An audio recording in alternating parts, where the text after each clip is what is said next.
اور رب کریم اسے نعمتوں پر نعمتیں دیے جا رہا ہے، تو ایسی حالت میں مولا کائنات حضرت علی علیہ السلام نے انسان کو باخبر کیا ہے، اور باخبر کرتے ہوئے یہ کہا ہے کہ انسان چونکہ اس حالت کہ جو رول اور اصول انسان اپنے مالک کو خوش کرنے والا رول ہوتا ہے یا عمل ہوتا ہے، اس عمل سے الگ ہو کر اگر اس کا رب اس پر نعمتیں نچھاور کر رہا ہے اور نعمتوں کی برسات اس پر ہو رہی ہے، تو یہ نعمتوں کی فراوانی اسے غفلت میں نہ ڈال دے کہ میرا رب مجھ سے بہت راضی ہے، اور اس کے راضی ہونے کی دلیل یہ ہے کہ وہ مجھے نعمتوں پر نعمتیں دیے جا رہا ہے۔ لہذا کبھی کبھی نعمتیں انسان کا امتحان لینے کے لیے بھی دی جاتی ہے۔ اس قول میں انسان کو اسی لیے باخبر کیا گیا ہے کہ چونکہ ہونا تو یہ چاہیے تھا کہ انسان اگر فرما بردار ہوتا، اس کی فرما برداری، انسان اپنے مالک کی اگر فرما برداری کر رہا ہوتا اور اس وقت اس پر نعمتیں فراوان ہوتی، بہت زیادہ نعمتیں اسے دی جاتی، تو یہ تو خوش ہونے کا مقام بہرحال ہے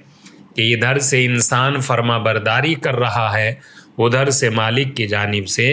اسے نعمتیں مل رہی ہے۔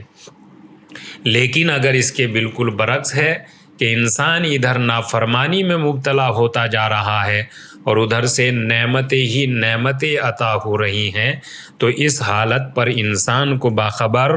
ہو جانا چاہیے۔ تو مولا کائنات حضرت علی علیہ السلام نے اس قول میں انسان کو یہی باخبر کیا ہے اور اسی کی طرف توجہ دلوائی ہے کہ اللہ کی مہلت سے غفلت میں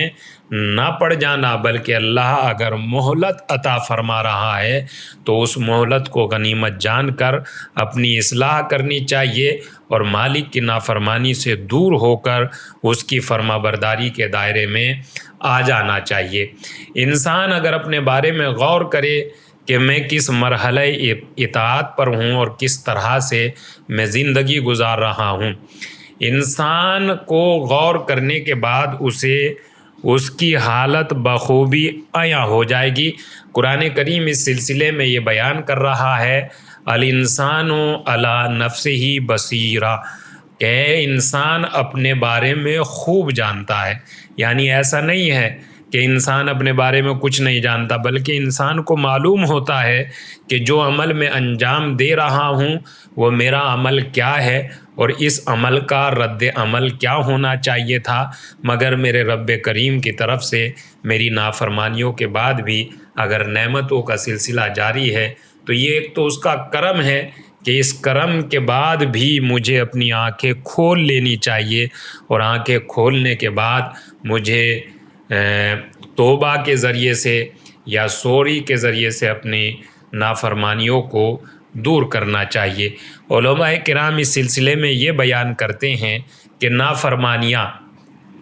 تین طرح کی ہو سکتی ہے، جس کو ہم گناہ بھی کہہ سکتے ہیں۔ گناہ گار افراد کی تین قسمیں ہیں۔ کچھ گناہ گار افراد وہ ہیں کہ جو بہت ہی کم گناہ میں ملوث ہوتے ہیں، یعنی بہت کم گناہ انجام دیتے ہیں، اور اس کے ساتھ ساتھ ان کی زندگی میں کار خیر بھی پایا جاتا ہے۔ تو ایسے افراد جن کی زندگی میں گناہ بہت کم دکھائی دیتے ہیں اور دوسری طرف ان کی زندگی میں اچھے اعمال بھی دکھائی دیتے ہیں، تو انہیں پروردگار عالم اسی دنیا میں گناہوں کی سزا دے کر جب اپنی بارگاہ کی طرف بلاتا ہے تو پاک و پاکیزہ کر کے بلاتا ہے، اور اسی دنیا میں ان کے گناہوں کی سزا دے دی جاتی ہے۔ کچھ افراد وہ ہوتے ہیں کہ جن کی زندگی میں گناہ ٹھیک ٹھاک ہوتے ہیں۔ وہ افراد وہ ہیں کہ اگر وہ بغیر توبہ کے اس دنیا سے چلے جاتے ہیں تو وہ آخرت میں سزائے الہی یا عذاب الہی کے مستحق قرار پاتے ہیں، اور وہ عذاب الہی کے ذریعے سے پھر اپنے گناہوں کی سزا پانے کے بعد مالک کی بارگاہ میں سرخ رو ہوتے ہیں۔ اور کچھ افراد وہ ہے کہ جو ہر حد کو کروس کر جاتے ہیں، ہر طرح کی بندش کو پار کر جاتے ہیں۔ ایسے افراد وہ ہیں کہ جنہیں پروردگار عالم اسی دنیا میں عذاب اور اس دنیا کے بعد دوسری دنیا میں بھی عذاب میں مبتلا کر دیتا ہے، اور یہاں بھی اس دنیا میں بھی انہیں تدریجی عذاب میں مبتلا کر دیا جاتا ہے۔ تو بہرحال انسان کو اپنے کارناموں پر غور کرتے ہوئے مالک کی اطاعت کرنی چاہیے، وہ رب کریم کے جس نے ہمیں شروع سے آخر تک بے پناہ نعمت عنایت فرمائی ہے، اور یہ اس کی کرم اور اس کے مہربانیوں کا نتیجہ تھا کہ کچھ بھی نہ ہونے کے بعد ہمیں ہر طرح کی نعمتیں عنایت فرمائی۔ تو رب کریم کا بہرحال انسان کو شکر گزار ہونا چاہیے، اس کا اطاعت گزار ہونا چاہیے۔ اگر یہ حالت اور یہ کنڈیشن انسان میں پیدا ہو رہی ہے کہ انسان ایسے کریم رب کی نافرمانی کر رہا ہے کہ جس نے انسان کو بے پناہ نعمت عطا فرمائی، تو اس کریم رب کی نافرمانی انسان کو نہیں کرنی چاہیے، بلکہ اس کی فرما برداری اور اس کی بارگاہ میں اطاعت کے لیے ہمہ وقت تیار رہنا چاہیے۔ تو مولا کائنات حضرت علی علیہ السلام نے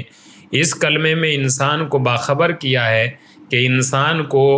اپنی اس نافرمانی کی عادت کو ختم کر کے فرما برداری کی عادت میں